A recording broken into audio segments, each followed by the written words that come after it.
मुख्य उद्देश्य हैं वो अध्यापक भर्ती परीक्षा 2022 में बीए एडिशनल स्नातक उत्तीर्ण सभी चयनित शिक्षक साथी हैं हम लोग, और हमारी नियुक्ति का प्रकरण है। अभी तक हमें नियुक्ति नहीं दी गई है, इसलिए पिछले 6 माह से हमारी नियुक्ति को सरकार ने रोक रखा है। तो हम लोग चाह रहे हैं कि हमारी नियुक्ति समय पर हो। हमारा आंदोलन पिछले 30 दिन से लगातार जारी है सर। यहाँ पर हम लोगों ने ऐसी कतई उम्मीद नहीं की थी कि हमें 30 दिन तक यहाँ धरने पर बैठना पड़ेगा। जब ये राम युवाओं से जो वादा किया था वो युवाओं के दम पर ही सत्ता में आई थी कि हम युवाओं को रोजगार प्रदान करेंगे। युवाओं के साथ में जो कांग्रेस सरकार ने छलावा किया था या धोखा किया था, पेपर लीक हुए थे पिछले 5 साल से, एक ही मात्र भर्ती हुई थी पिछले 5 साल में, बार बार पेपर आउट हो रहे थे, तो हमें बहुत उम्मीदें थी। लेकिन इस सरकार में और उस सरकार में फिर क्या अंतर रहा, जब तक हमारी बात नहीं सुनती है तो हम आर पार की लड़ाई के लिए भी तैयार है। जो भी होगा हमारे लिए, शिक्षा मंत्री जी का घेराव, मुख्यमंत्री जी का घेराव, जो भी करना होगा उसके लिए भी तैयार है।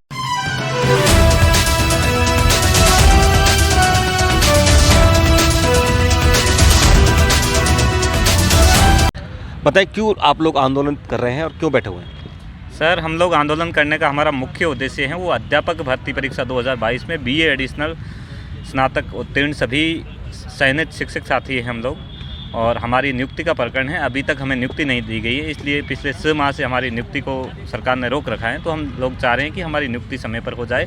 लोकसभा चुनाव की आचार संहिता का सबसे ज़्यादा डर हम लोगों को सता रहा है। हमारी मुख्य मांग यही है सरकार से कि लोकसभा चुनाव की जो आचार संहिता लग रही है उससे पहले हमें नियुक्ति देकर राहत प्रदान करें। जी, कितने दिन से आंदोलन कर रहे हैं आप लोग? हमारा आंदोलन पिछले 30 दिन से लगातार जारी है सर। यहाँ पर हम लोगों ने ऐसी कतई उम्मीद नहीं की थी कि हमें 30 दिन तक यहाँ धरने पे बैठना पड़ेगा। जब ये राम राज्य की सरकार सत्ता में आई थी तो हम लोगों को, युवाओं को बहुत उम्मीदें थी। ये सरकार जब सत्ता में आई थी तो इस सरकार ने सबसे जो मुख्य इनका जो उद्देश्य था, यहाँ युवाओं से जो वादा किया था वो युवाओं के दम पर ही सत्ता में आई थी कि हम युवाओं को रोजगार प्रदान करेंगे। युवाओं के साथ में जो कांग्रेस सरकार ने छलावा किया था या धोखा किया था, पेपर लीक हुए थे बहुत सारे राजस्थान में, तो जैसे ही राम राज्य की सरकार आई तो युवाओं को, हम लोगों को, सभी को बहुत उम्मीदें थी कि हम सभी राम भक्त हैं, हमारे साथ में न्याय होगा अब तो। क्योंकि एक जो जिस सरकार से हम लोग त्रस्त थे पिछले 5 साल से, एक ही मात्र भर्ती हुई थी पिछले 5 साल में, बार बार पेपर आउट हो रहे थे, तो हमें बहुत उम्मीदें थी। लेकिन इस सरकार में और उस सरकार में फिर क्या अंतर रहा, जब उस सरकार में भी लोग ऐसे ही धरने पे बैठ रहे थे, उनकी समस्याओं को नहीं सुना जा रहा था, और बीजेपी सरकार आने के बावजूद भी हमें 30-30 दिन लगातार धरने पे बैठना पड़ रहा है। अभी तक हमारी मांग को सुना नहीं गया है। अभी तक कोई ठोस आश्वासन तो मिल रहे हैं, जब तक हमारा संज्ञान लेकर के काम नहीं हो जाता है या सहमति नहीं बन जाती है, तब तक हमारा धरना जारी रहेगा। और कर्मचारी चयन बोर्ड फाइनल रिजल्ट हमारा जब तक जारी नहीं कर देगा तब तक हम लोग धरने पर रहेंगे सर। कितने लोग प्रभावित हैं इस समस्या से? इस समस्या से सर लगभग 700 से 800 लोग प्रभावित हैं, जो सभी चयनित साथी हैं, कट ऑफ से सभी ऊपर हैं, सभी टॉप रैंकर से स्टूडेंट हैं। ये हम लोगों की सरकार की एक विफलता कहेंगे कि बीजेपी सरकार आने के बावजूद भी जो पहले स्थितियाँ थी वो सेम की सेम स्थिति अभी भी बनी हुई है।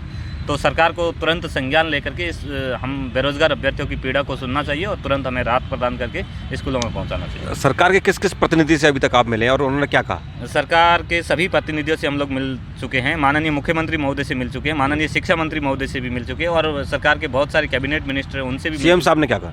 सीएम साहब ने कहा कि आश्वासन सभी जगह से मिल रहा है सर, लेकिन जब तक हमारा प्रोसेस पूर्ण नहीं हो जाता है, हमें नियुक्ति नहीं मिल जाती, तब तक हम कोई आश्वासन के भरोसे नहीं बैठ सकते हैं। आश्वासन नेताओं का काम है कि आश्वासन देंगे, लेकिन जब तक हमें परिणाम नहीं मिलेगा तब तक हम धरने से हटने वाले नहीं हैं सर। मैं लोगों को समझने के लिए, क्योंकि कोई भी आंदोलन होता है तो उसको जब तक लोग उसको समझेंगे तभी जुड़ते हैं। तो एक आपका मैं देख रहा हूँ एडिशनल डिग्री धारी लिख रहा है जी। तो एडिशनल का क्या मतलब है? वो जो अन्य डिग्री है उनसे कैसे अलग है?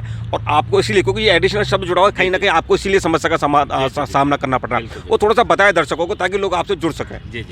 एडिशनल का मतलब सर ये होता है कि अतिरिक्त ज्ञान प्राप्त करना। हम लोगों की अगर ये गलती नहीं कह सकते हैं कि हम लोगों ने उनकी नज़र में पता नहीं ये क्यों ऐसा उनको लग रहा है, जो बंदा एक्स्ट्रा ज्ञान प्राप्त करता है वो तो बाकी वाले से ज़्यादा एक्स्ट्रा होता है।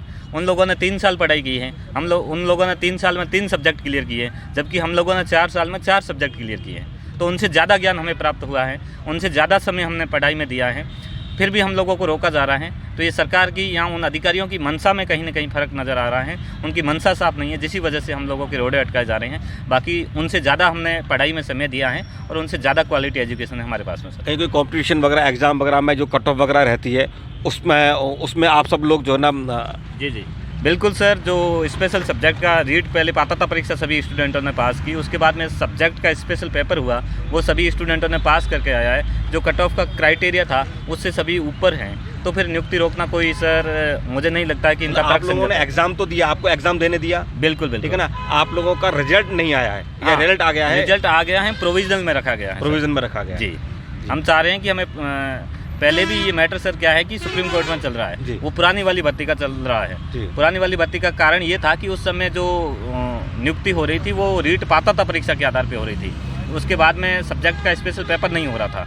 लेकिन इस बार रीट पात्रता के बाद में सब्जेक्ट का स्पेशल पेपर हो रहा है। जिस बहस पे वो भर्ती कोर्ट में गई थी वो बहस ही खत्म हो चुका है अब तो, क्योंकि वो जो आधार था, जिस बहस पे उन्होंने पहले कोर्ट में गया था, वो आधार ही खत्म हो चुका है। उसके बाद में भर्ती का सारा प्रोसेस ही बदल चुका है। तो हम लोग चाह रहे हैं सरकार से कि आप उस बात को समझें और हमारे साथ में न्याय करें सर। आगे क्या रणनीति है? ये आंदोलन मानिए सरकार अभी नहीं सुनती है 2, 4, 5, 7 दिन में, तो आगे इस आंदोलन को कहाँ लेके जाएंगे? जी, हम अब ज़्यादा वेट नहीं करेंगे सरकार का, मात्र कुछ दिन और 2-3 दिन वेट करेंगे। अगर सरकार हमारे पक्ष में आ जाती है, हमारे लिए सब कुछ अनुकूल स्थितियाँ बनती हैं, तो हम सरकार के साथ में हैं, सरकार की जय जयकार करेंगे।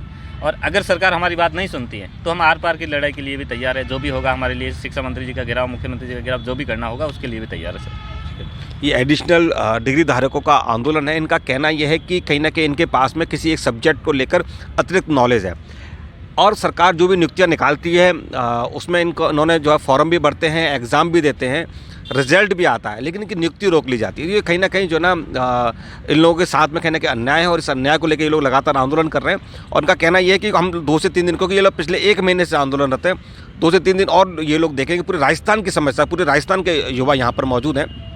उनका कहना यह है कि हम 2 से 3 दिन और इस आंदोलन को आगे बढ़ाएंगे। अगर कहीं ना कहीं सरकार अगर हमारी बात नहीं सुनती है तो उसके बाद ये आंदोलन उग्र होगा। इसके बाद शिक्षा मंत्री का घेराव करेंगे, मुख्यमंत्री का घेराव करेंगे, इस आंदोलन को आगे लेके जाएंगे। धन्यवाद।